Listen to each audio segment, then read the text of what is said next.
Assalamualaikum dan selamat sejahtera semua anak-anak murid. Apa khabar anda pada pagi ini? Pada pagi ini, kita akan belajar bahasa Melayu yang bertajuk kata hubung. Apakah dia kata hubung? Kata hubung ialah kata yang digunakan untuk menghubungkan perkataan, rangkai kata dan ayat. Contoh kata hubung: dan, yang, maka, atau, manakala, untuk, tetapi, jika, supaya, sambil, lalu, bahawa, kerana, kecuali, apabila.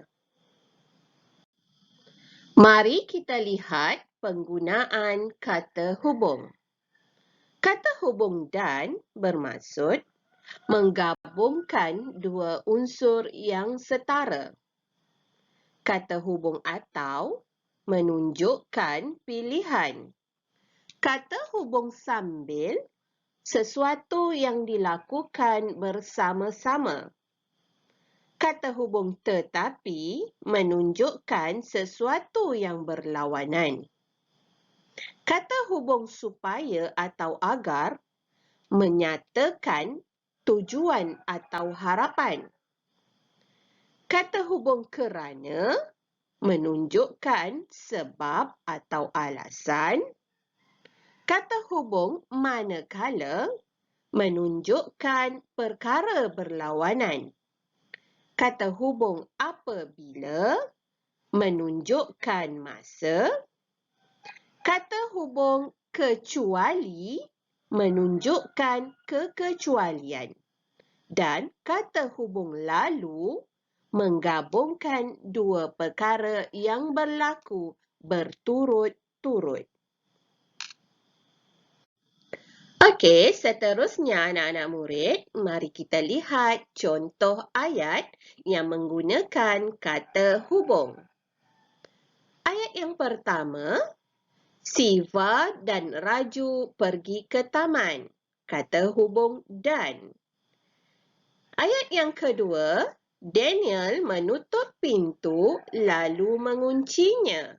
Kata hubung lalu. Ayat ketiga, semua murid berada di dewan kecuali murid tahun 6. Kata hubung kecuali.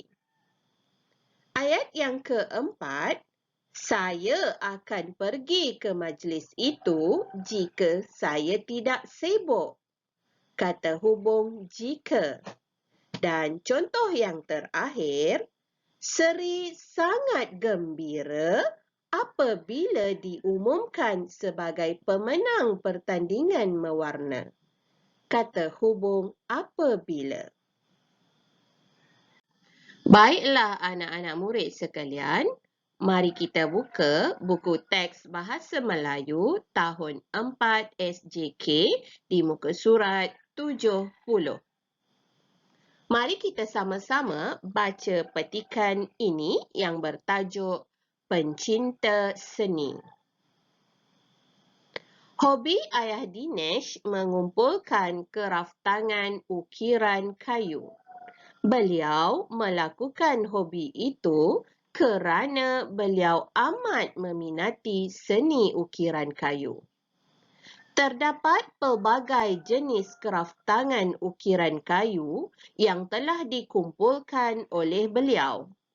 Kraftangan itu termasuklah bingkai cermin, rantai kunci dan kotak hiasan. Kraftangan itu diperbuat daripada kayu yang bermutu tinggi seperti jati dan cengal. Ayah Dinesh berasa puas apabila memiliki kraftangan itu.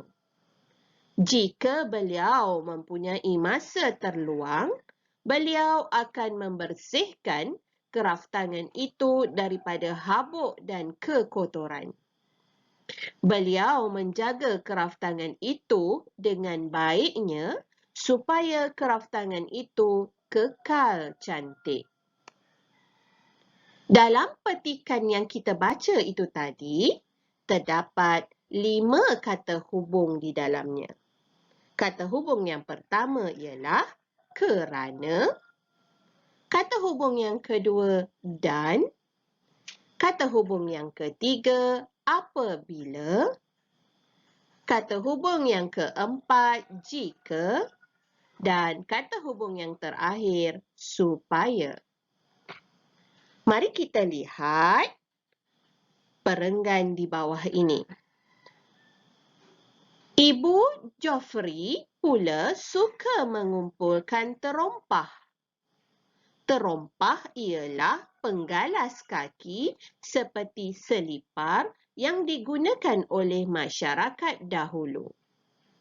Ibu Geoffrey meminati terompah. Di sini anak-anak murid perlu melengkapkan perenggan dengan menggunakan kata hubung dan maklumat yang diberikan di kotak kuning. Mari kita lihat contoh bersama-sama.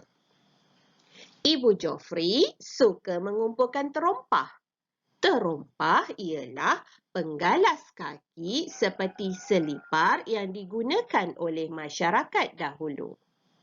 Ibu Geoffrey meminati terompah kerana bentuknya unik. Ibu Geoffrey telah membeli terompah ketika berkunjung ke Melaka. Terdapat 2 jenis koleksi terompah, iaitu tradisional dan moden. Semua koleksi ini disimpan dengan baik supaya tahan lama dan cantik dipandang. Apa tugasan anak-anak murid pada hari ini?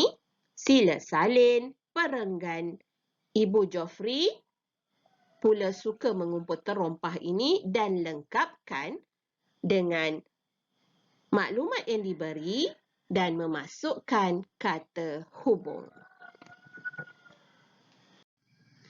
Jangan lupa siapkan tugasan ini, salin dalam buku tulis tata bahasa. Pastikan anak-anak murid melengkapkan perenggan dengan menggunakan kata hubung dan maklumat yang diberikan. Sekian saja kelas kita untuk pada kali ini. Sehingga bertemu di pelajaran yang akan datang.